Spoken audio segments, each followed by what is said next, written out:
Subscribe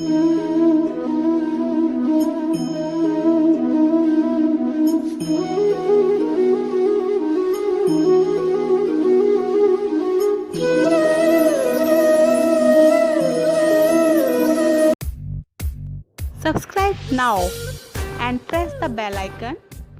Don't miss an update.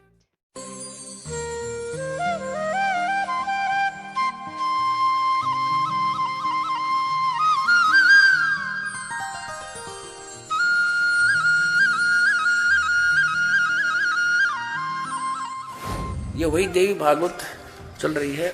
414 पृष्ठ पर लिखा।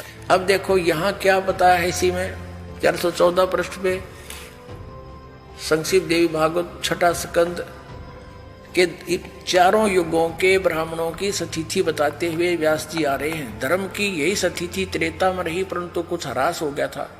सतयुग की जो सतिथि थी वह द्वापर में विशेष रूप से कम हो गई थी। राजन, उन प्राचीन युगों में सतयुग त्रेता द्वापर में जो राक्षस समझे जाते थे वे कली में ब्राह्मण माने जाते हैं, क्योंकि अब के ब्राह्मण प्राय पाखंड करने में तत्पर रहते हैं। दूसरों को ठगना, झूठ बोलना और वैदिक धर्म कर्म से अलग रहना कलयुगी ब्राह्मणों का स्वाभाविक गुण बन गया है।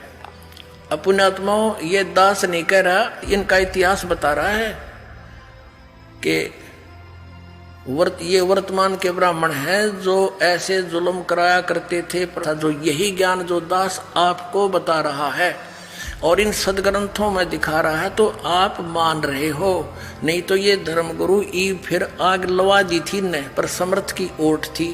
क्रोथा कांड यही कारण था। सत्कर मानना तुम आप जी कि इनकी दुकान बंद होने के कागार पा गई थी। इनको पता लग गया था तुम्हारे जूते लगेंगे, थोड़े दिन में जनता ने कहेगी हमारे पूर्वजों का नाश कर दिया तुमने, उनको भूत बनवाया, गलत साधना करवा के हंड धक्के खाते, अन्यों के श्राद्ध निकालो, अपना पेट भरने की खातिर ये और घाटा जुड़वा दिया।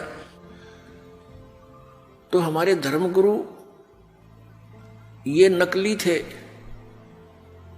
ये अज्ञानी थे कलयुग के। इन्होंने हमारे सदग्रंथों को समझा नहीं, अपने सिलेबस से ये परिचित नहीं थे, जिस कारण से हम विभाजित होते चले गए। कहीं हिंदू बन गए, कहीं मुसलमान बन गए, कोई सिख बन गया, कोई ईसाई बन गया। और उसके बाद अब देखो कलयुग के इस थोड़े से ही समय में 100-150 वर्ष के अंदर ही कितने पंथ बना दिए, इनका कहीं नामो निशान नहीं था। तो इस काल भगवान ने इन नकली गुरुओं के कारण, जो ना वेदों को समझ सके, ना पुराणों से परिचित, ना गीता से परिचित, इन्होंने लोक वेद सुनाकर हमें इतना कर्मकांड में फंसा दिया। आम व्यक्ति भी चिंतित हो गया, दुखी हो गया इनके कर्मकांड को करते करते। तो पुण्यात्माओं, इस समस्या का समाधान करने के लिए स्वयं परमेश्वर आए। ये परमात्मा चारों युगों में आते हैं। ये हमारे पिता हैं, ये हमारे हमदर्द हैं, ये हमारे मूल मालिक हैं। हम इनकी संतान हैं। अपनी संतान की चिंता माता पिता को ही हो सकती है। दूसरे ठीक है, नेक आत्माएं हैं, थोड़ी बहुत देर हमदर्दी दिखा सकते हैं, लेकिन परमानेंटली वो उनके साथ नहीं रह सकते। तो इसी प्रकार उस परमेश्वर ने हम पर रहम आया कि मेरे बच्चे बहुत दुखी हो गए, इन्होंने गलती तो की थी बड़ी भयंकर, फिर भी कहते हैं माता पिता बच्चों के सैकड़ों अवगुणों को भी माफ करने को तैयार रहता है यदि वो सुधर जाते हैं। तो उसी दृष्टिकोण से परमात्मा यहाँ आते हैं कि हो सकता है इनकी बुद्धि ठिकाना आगी होई पे और ये मान जाए मेरी बात को और चल पड़े सतलोक को, जहाँ इनको कोई कष्ट नहीं, कोई दुख नहीं, कोई जन्म और मृत्यु नहीं। अब पुण्यात्मा, इस काल भगवान ने ऐसा कमाल कर दिया, ये नकली पंथ चलवा दिए, सतलोक की महिमा गाने वाले और भक्ति बताने वाले। इनको सतलोक का पता नहीं, इनको उस परमात्मा की भक्ति विधि का ज्ञान नहीं, और करोड़ों व्यक्तियों को गुमराह करके शांत बैठा दिए, निश्चिंत कर दिए। क्योंकि एक परंपरा पड़ेगी 100 वर्ष 150 वर्ष से, जो 50-60 वर्ष से कोई पंथ चल पड़ा, तो उसके बच्चे तो अपने माता पिता के साथ बचपन से ही वहां जाते रहते हैं, आते रहते हैं। जैसा भी उन्होंने ज्ञान दिया उसको ग्रहण कर लिया, नो ऑब्जेक्शन। जैसा कि हम हिंदू धर्म में जन्म होने के कारण हम अपनी परंपरागत साधनाओं को माता पिता के साथ जहाँ भी मंदिरों में जाते, तीर्थों पे जाते, हम उन्हीं को फाइनल मान लिया था और संतुष्ट थे।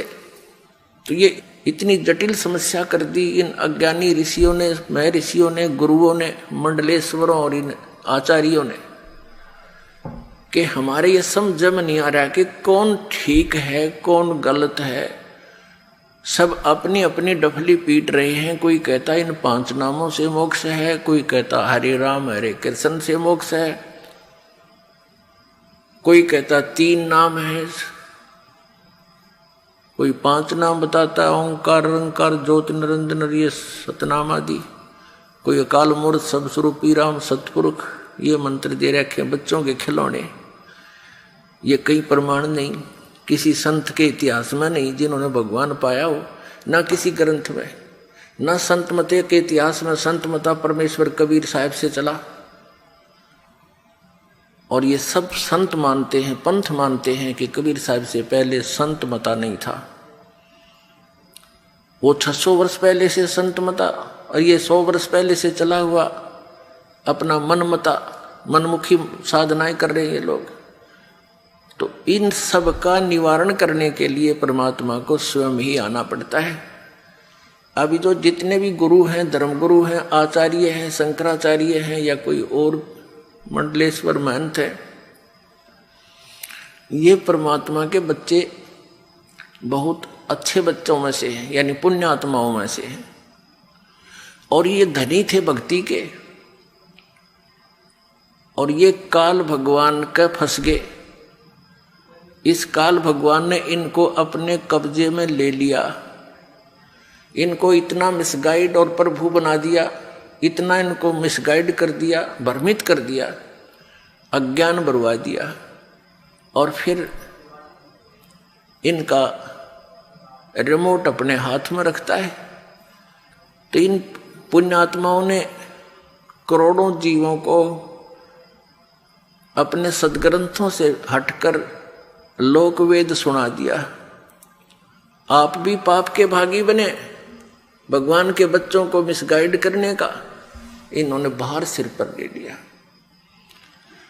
इनकी वो दुर्गति होगी, आगे चलकर देख लेना पुण्यात्मा। आप तो अभी नहीं समझ पाओगे इस अध्यात्म ज्ञान को, क्योंकि दास इस मार्ग का मास्टर है, अच्छी तरह इस सदग्रंथों को समझा है, परमात्मा ने ज्ञान दिया है, दिव्य दृष्टि यानी दास का ज्ञान योग खोला है।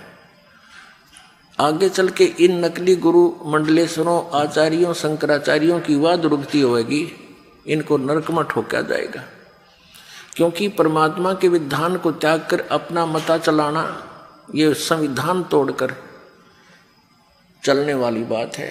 तो संविधान का उल्लंघन करने वाला वो पाप का भागी और दंड का अधिकारी होता है।